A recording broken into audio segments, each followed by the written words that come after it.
Alright, so this is where we're going to start. We're going to start with our specs and a relative load for what we want to load. So when you begin reloading, step one is to identify what am I going to be reloading. We are going to be reloading 9mm Luger, or 9mm Parabellum, or 9x19 NATO.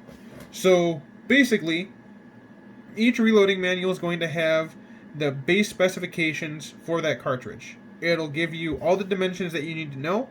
Most of these are important for your case gauging and whether or not that round's going to chamber. The bit that's going to be important for you to customize is going to be the case overall length, or COAL, and then the actual length of the case itself. So you don't want it to be too long or too short, or else you're going to have issues. Once you have established what the base specifications are for your cartridge, you're going to go to the loading data. Loading data is specific to powder. So first you have to determine which powder you're going to be using. That's a very important part of the step because different powders perform differently. I can go on a tirade for 3 hours about the differences between all the different powders, the different powder types, and the different grain types and sizes and everything. We're not going to do that. We're going to talk about the fact that different powders do different things. Each book will have a list of powders for a specific projectile, and we're going to leave it at that. So you're going to have a projectile weight. That's going to be in grains. Right here we're talking about 147 grain projectile. Then you're going to have the projectile relative shape or size. So this is a TMJ. We're going to ignore that part for a second. The important part for us right now is the grain, which is 147 grains.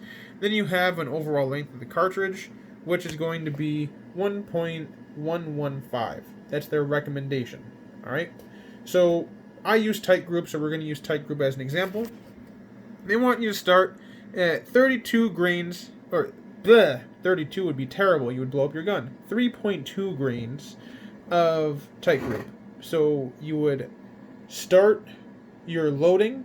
This would be your 10% under, basically. You're going to start your loading at 3.2 and work your way up. You should have a velocity of around 914 feet per second.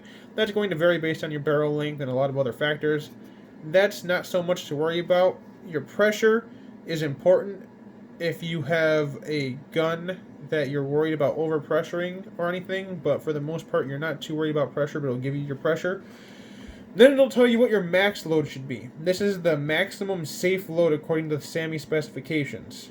Plus P and plus P plus loads are more than this.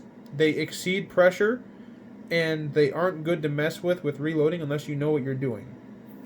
So as you can see here, the difference between the lowest load that you should do, which is 3.2, and the highest load you should do, which is 3.6, is only 4/10 of a grain, which, if you're familiar with gunpowder, is not a lot.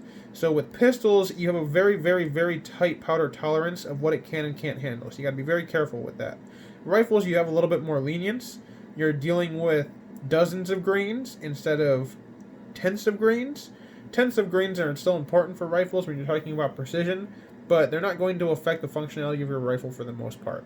And of course you have the feet per second and the max pressure for that.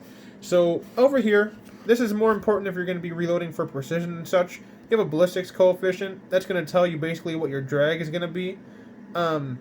It's not that important for what we're going to be working with here. For the most part, we're just going to be working with the pistol and reloading blasting ammo.